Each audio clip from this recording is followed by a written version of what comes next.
Alleluia, alleluia, alleluia.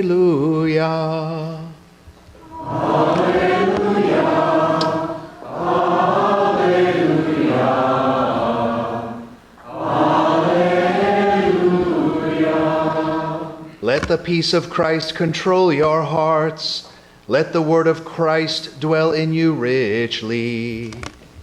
Alleluia. Alleluia. Alleluia. The Lord be with you. A reading from the Holy Gospel according to Matthew. When the Magi had departed, behold, the angel of the Lord appeared to Joseph in a dream and said, "Rise, take the child and his mother, flee to Egypt, and stay there until I tell you. Herod is going to search for the child to destroy him." Joseph rose and took the child and his mother by night and departed for Egypt. He stayed there until the death of Herod, that what the Lord had said through the prophet might be fulfilled. "Out of Egypt I called my son." When Herod had died, behold, the angel of the Lord appeared in a dream to Joseph in Egypt and said, "Rise, take the child and his mother, and go to the land of Israel, for those who sought the child's life are dead." He rose, took the child and his mother, and went to the land of Israel. But when he heard that Archelaus was ruling over Judea in place of his father Herod, he was afraid to go back there. And because he had been warned in a dream, he departed for the region of Galilee. He went and dwelt in a town called Nazareth, so that what had been spoken through the prophets might be fulfilled: "He shall be called a Nazarene." The Gospel of the Lord. Praise to you, Lord Jesus Christ.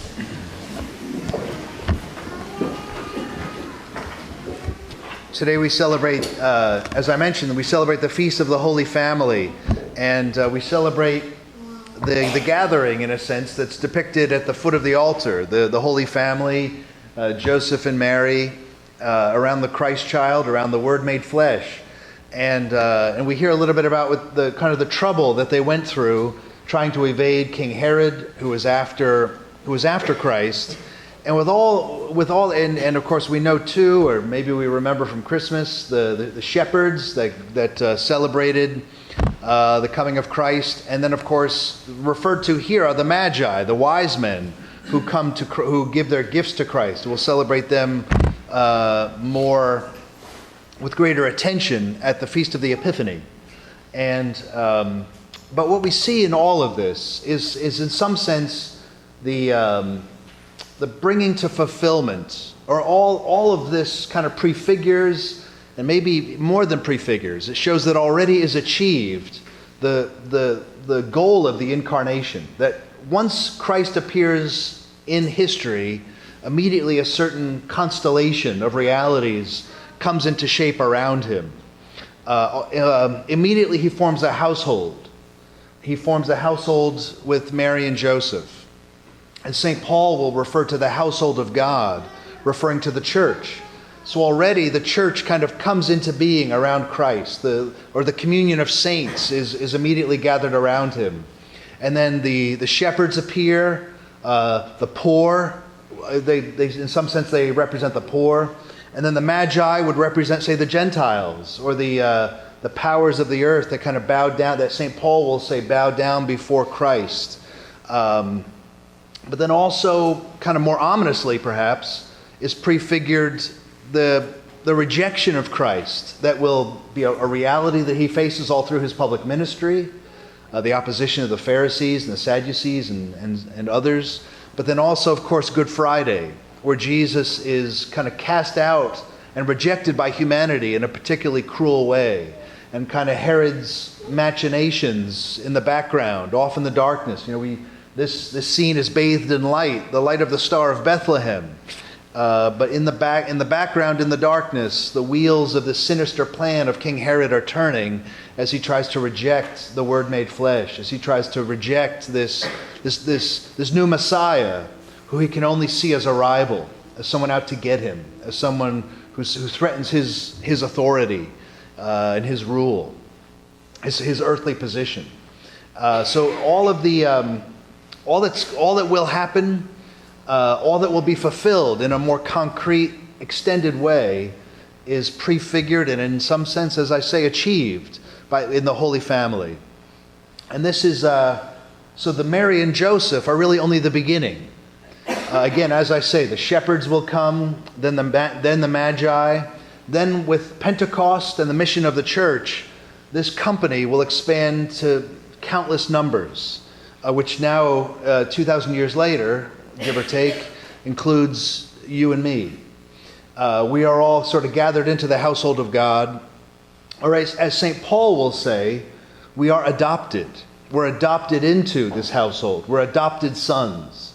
And it's a beautiful idea. The sonship of Christ is extended to us, the adopted sons. And that occurs through grace. It occurs through baptism, by which we're joined to God the Son. And that's why we're adopted sons.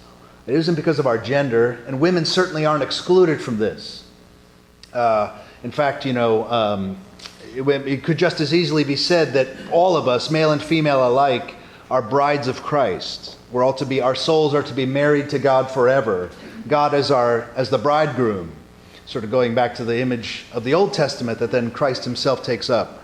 So this vision of sonship doesn't exclude women by any extent. In fact, in the wedding ceremony, one of the most beautiful parts of the wedding ceremony that the church puts forward, that we celebrate, is found in the nuptial blessing. It's an extended prayer that the priest says over the bride after the Our Father. And in it appears a line that's directed to the husband. It's praying to God, but it's in regards to the husband. And the line says that may he, referring to the husband, see in his wife, may he regard his wife as his equal and an heir with him to the life of grace. So male and female together are heirs to the life of grace and equal in dignity. And so men and women together are included.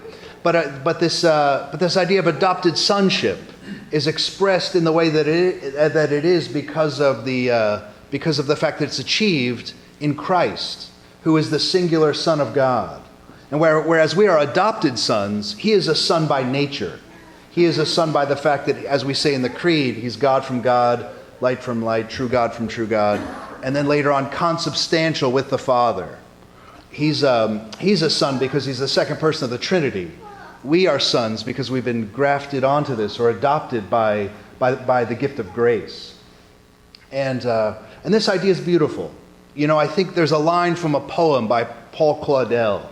He was a French poet who died in the middle of the 20th century. But he concluded one of his poems with the line, "If the name of a father has for you any sweetness, come." It's a beautiful line. I think I messed it up. It says, "Come if the name of a father has for you any sweetness." The come comes first. But I think that line captures, if not all of Christianity, then so much of it. That we are beckoned forth by the love of a father who wants to adopt us and make us sons, give us a household. And a father functions as a father by giving a law, by giving a rule, by giving guidance. And this guidance can seem constraining, because it is. He tells us not to do things, but the whole idea of discipleship is to be able to trust that guidance and those mighty thou shalt nots that the Father is always delivering to us are for our own good. And as sons and daughters, we are to obey. And our obedience is motivated by a love and a trust, not just simply a response to a tyrannical control. The alternative to this is referred to by Christ. Christ at the end of John's Gospel, when he's talking about the gift of the Holy Spirit, the Spirit that St. Paul says cries out in our hearts, Abba, Father, the Spirit of sonship, the Spirit of adoption, the Spirit that as Christ is talking about this Spirit, he says, I will not leave you orphans. I will give you the Spirit of my Father. And that's so the alternative to belonging to the household of God and to responding to God with obedience, to living as sons and daughters, is to live as orphans and to live free of control, free of constraint. And I think in some sense our culture celebrates orphanhood as a kind of a freedom, as a kind of a liberation. And I'll give you an example of maybe what I mean. I have a couple examples, in fact. One is kind of hypothetical, a little fictional story I've come up with on my own. And these are never very good, so I'll be quick.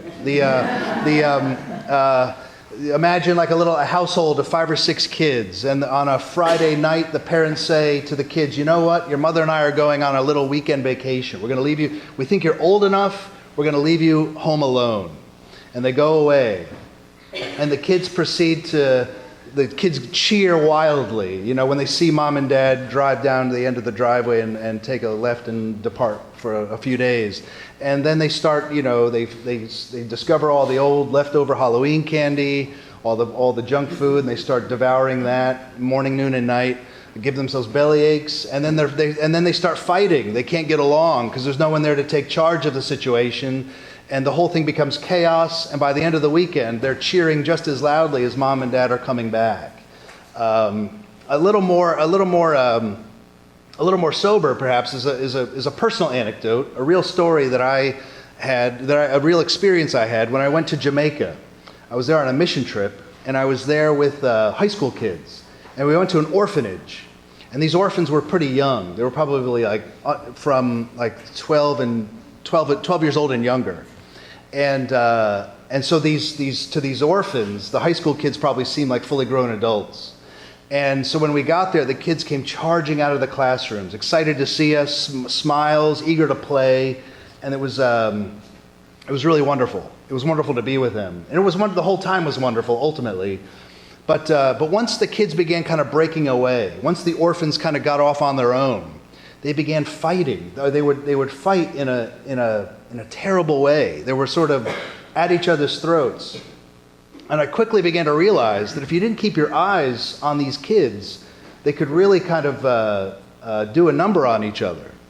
And this was a constant threat. And I began to realize, too, that the orphanage had these adult volunteers that were just sort of always in the company of the children. It seemed strange to me at first, but once I saw the behavior of the kids, I began to understand. I told this story, by the way, at the earlier Mass today, at the 9 o'clock Mass, and a woman came up to me who said that her son had been present when I was talking about this orphanage, and he himself was adopted. He was at an orphanage in Colombia until about the age of 12, and he corroborated, strangely enough, everything I just described. That the orphanage, like if they were. There was always the possibility of fights breaking out and of kids beginning to kind of lash out at one another and do, unexpectedly cruel things when there wasn't an adult present to kind of maintain order and peace. And that, I suppose, is a kind of a microcosm or a kind of an illustration of what human history too often is.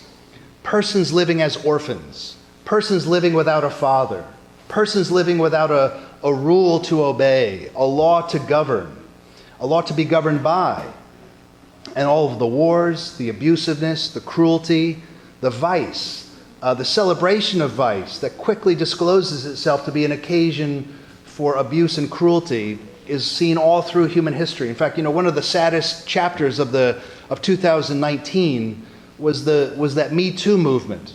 And it's interesting that it affected Hollywood and that community as much as any other. Because what institution or what community has kind of celebrated libertinism and kind of mocked traditional religious values or traditional cultural values more and more consistently than has Hollywood? But now we see, or some can see, not everybody, that this libertinism occasioned that very same abusiveness that always hangs over those who live as orphans. We might think of the Lord in extending to us the grace of sonship as calling us away from this, calling us into his household to trust the word of his Father. And we see in the scene of the sanctuary exactly how far that trust extends. because, of course, we have not only the scene of Christ's birth, but we also have the scene of Christ's death on the cross. And, our culture is always ready to kind of sentimentalize the scene at Bethlehem. But the crucifix is the great antidote to that. The crucifix tells us that the Lord really has taken to himself the fullness of our poverty, the fullness of our need. And he experiences fully the darkness that gathers around in the background in the story of the infancy narratives. And that as he dies on the cross, the Lord is trusting that even the afflictions he's subject to on Good Friday, even that is given to him by his Father in love. And that tells to us the extent of trust that we are to have. And it's, maybe it's worth noting as well that in all of the Eucharistic prayers, as the words of institution are being introduced, by which I mean the words referring to the Eucharist, they all refer to Jesus' passion, to his suffering and death. On the night he was betrayed, he took bread and gave you thanks and praise. All of them in one way or another sort of indicate the Lord's passion and indicate that even in the face of that, even on the threshold of the terrible injustices that are about to be inflicted upon him, the terrible betrayal of his most intimate disciples, even there he's prepared to give thanks, trusting in his Father, trusting in the provident care of his Father. That is the depth of his sonship, and that's the grace that is given to us. We all experience difficulties, tragedies, and trials. We all, the darkness of life is never far from us, and sometimes it seems to be closing in on us. But if we are faithful to the Spirit given to us, if we're faithful to the grace of sonship, in the midst of that darkness, we'll always be able to perceive the light that the darkness cannot overcome. And in so doing, know the intimacy with the Lord, know our membership in the household of God, and know ourselves to be sons and daughters of a great Father.